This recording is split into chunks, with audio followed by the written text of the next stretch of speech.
Seja bem-vindo ao Sobreviver Lab Imersão, um podcast de divulgação científica na área da psicologia para você viver melhor. Eu sou o Anderson. E eu sou a Marília, e nós somos psicólogos e doutores em ciências. Hoje nós convidaremos você a furar a sua bolha social.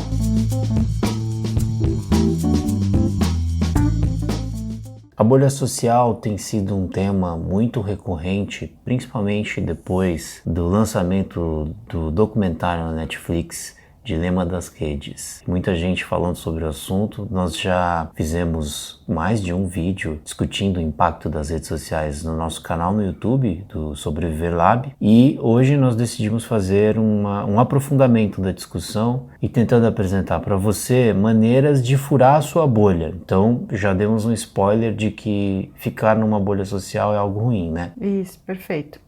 Bom, uma bolha social é um espaço que agrega os comportamentos que nós reproduzimos na internet. Então, o nosso histórico de busca, de likes, compartilhamento, coisas que a gente compra, esses elementos vão sendo agrupados.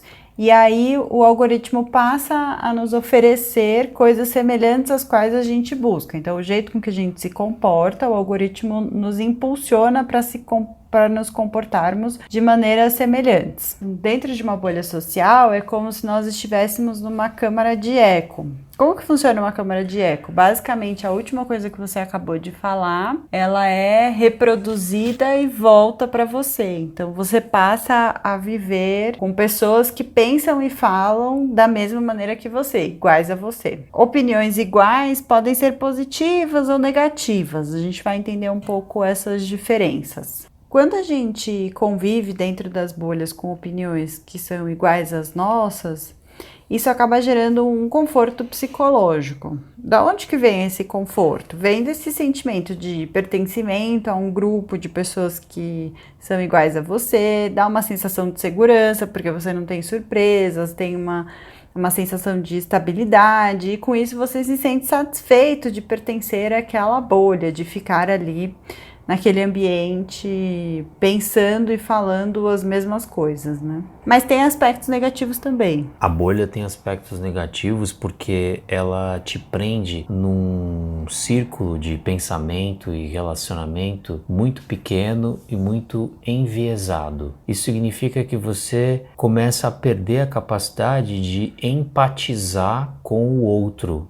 especialmente se o outro for diferente de você. Empatia é a capacidade de perceber as necessidades, as experiências, as dificuldades da outra pessoa e, em última análise, até agir para melhorar essas condições, ou pelo menos refletir sobre elas. Se você está numa bolha, você nem percebe, muitas vezes, que há outras pessoas diferentes de você vivendo situações, condições e experiências muito diferentes das suas. E, além disso, pensar enviesado faz com que você superestime o seu ponto de vista. Então é comum que na bolha as pessoas achem e pensem que o que elas fazem são a melhor coisa possível, e quando na verdade muitas vezes não é mesmo. Então estar na bolha é estar num grupinho pequeno, fechado, sem a oportunidade de crescer na diferença. Na psicologia é muito evidente que o ser humano se desenvolve na diversidade e na diferença. Tanto é que nós somos ensinados desde pequenos a viver as diferenças, principalmente na escola, onde encontramos pessoas completamente diferentes daquelas que encontramos nas nossas casas, nas nossas famílias. Portanto, a bolha, ela cria uma realidade distorcida. Distorcida porque a realidade é múltipla, ela não é só aquela existente na sua bolha. E um outro aspecto negativo da bolha que decorre dessa baixa empatia, dessa incapacidade de viver o diferente, a diferença, é atacar o diferente e a diferença. E é acabar, em última análise, virando um hater, que é uma espécie de odiador profissional, né? Que é aquela pessoa que não só está numa bolha, como ela se especializa em atacar as outras bolhas, como se a dela fosse a melhor do que as outras. E como se ela tivesse esse direito de atacar as outras pessoas. E acho que aí anula ou cancela a liberdade de expressão da outra pessoa. Mas, para entender melhor os efeitos da bolha social na sua vida, você precisa buscar investigar como elas se formam. Bom, acho que tem dois elementos importantes para entender a formação das bolhas. As bolhas sociais amplificam a nossa tendência, né, a tendência humana de buscar pessoas iguais a nós, né? Nós nos espelhamos em pessoas iguais e buscamos os iguais. Por quê? As pessoas iguais acabam validando os elementos em nós mesmos e isso acaba nos fortalecendo. A gente tem essa sensação de fortalecimento e pertencimento. Assim, nós escapamos das diferenças quando nós buscamos grupos iguais. Os adolescentes na escola buscam grupos de pertencimento com elementos semelhantes aos que ele gosta, né? Então, uma banda de música, um esporte. Bom, então aí o algoritmo amplifica a nossa tendência. Os algoritmos são construídos para apresentar para você aquilo que ele entende que você gostaria de ver com mais frequência e, em última análise, ele trabalha para manter você o máximo possível de tempo ali. Então, além da sua tendência humana em buscar se relacionar com coisas semelhantes, com pessoas e com ideias, o algoritmo também é construído para identificar esse padrão em você e te retroalimentar com isso. Portanto, os algoritmos não são deliberadamente construídos para fazer você alguém dependente da rede social. A sua dependência depende do seu comportamento, do que você faz. Evidentemente que o algoritmo das redes sociais amplifica essas bolhas. E a amplificação das bolhas, aí sim, é uma coisa ruim, um aspecto negativo que precisa ser, no nosso caso aqui, como a gente tem discutido, furado, né? Então, há soluções para furar essas bolhas. O primeiro passo, acho que é compreender que essas bolhas sociais existem e que as redes sociais funcionam dessa maneira para amplificar essas características. Então, partindo daí, acho que a gente pode pensar em como variar as fontes e usar os algoritmos ao nosso favor. Então, acho que a gente pode tentar confundir os algoritmos para que eles comecem a nos ofertar conteúdos variados e não somente os conteúdos iguais. Como os algoritmos são um reflexo do nosso uso, então como eles interpretam o jeito com que a gente se comporta nas redes sociais e amplifica esse comportamento, se nós nos comportarmos de diferentes maneiras, eles vão amplificar a variabilidade. E aí a gente passa a aprender, a gente tem uma oportunidade de aprender com a diversidade e tem uma oportunidade para encontrar um equilíbrio entre as coisas que a gente gosta e as coisas que a gente não gosta, para exercer essa habilidade da empatia. Um jeito prático de tudo isso seria basicamente dar like em tudo no Instagram, ou escutar diferentes tipos de música no Spotify, porque aí ele recomendaria diferentes artistas em diferentes estilos musicais.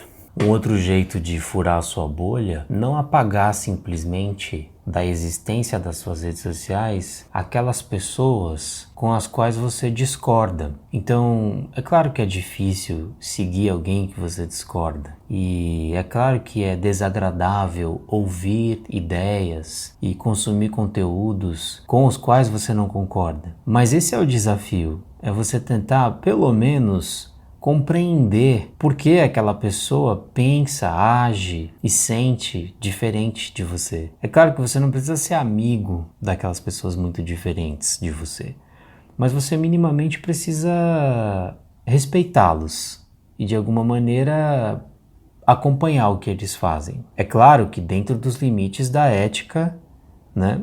Dentro dos limites dos direitos humanos, evidentemente você não vai seguir alguém que ataca e prejudica claramente os direitos humanos, por exemplo, né? Não é essa a questão. Eu estou me referindo mais a exemplos de diversidade de ideias. Então, se você gosta de ler um jornal que tem um viés mais liberal, então talvez você seria ideal que você lesse um jornal também que tem um viés menos liberal. Se você gosta de romance, você teria que ler um pouco de mistério. Ou seja, você precisa se expor ativamente às diferenças. Sim, porque acho que o ruim é quando a gente passa a se isolar e simplesmente fingir que as diferenças não existem, porque aí a gente deixa de treinar essas habilidades de convivência mais sofisticada com múltiplos perfis e padrões. E com as pessoas diferentes, se for possível, idealmente você teria que conversar com elas, interagir com elas também. Então não só acompanhar aquele conteúdo diferente, mas eventualmente até conversar com elas, se for possível, claro, dentro dos limites da respeitabilidade que estamos conversando aqui. E se comunicar de um jeito não agressivo, de um jeito positivo. Tentar exercer essa capacidade de conversar com alguém diferente sem necessariamente querer defender o seu ponto de vista. Então é muito mais uma conversa em que você vai ouvir mais do que falar e que você vai tentar entender mais do que ser entendido. Sempre nesse equilíbrio entre aquilo que você é e gosta e aquilo que você não é e não gosta. Até porque acho que quando a gente passa a entender as coisas que são diferentes, as quais a gente faz, né? Quando nós encontramos conteúdos diferentes, acho que também retroalimenta aquilo que a gente gosta, né? Então, pode nos ajudar a fortalecer as nossas opiniões que já estavam ali, não necessariamente gera uma mudança radical, né? Acho que o último tópico é que as habilidades sociais que nós desenvolvemos no online são diferentes das habilidades sociais offline. E offline, nem sempre a gente consegue viver numa bolha 100%. Então também é importante a gente desenvolver essa habilidade de empatia, de conviver com as diferenças, entender as diferentes perspectivas, porque é bem provável que a gente necessite dessa habilidade nos mundos offline. Pessoal, obrigada pela companhia. Nós vamos deixar disponíveis as referências que utilizamos aqui na descrição. Espero que vocês tenham gostado. A gente se vê numa próxima. Se você gostou desse conteúdo, compartilhe com seus amigos e até a próxima.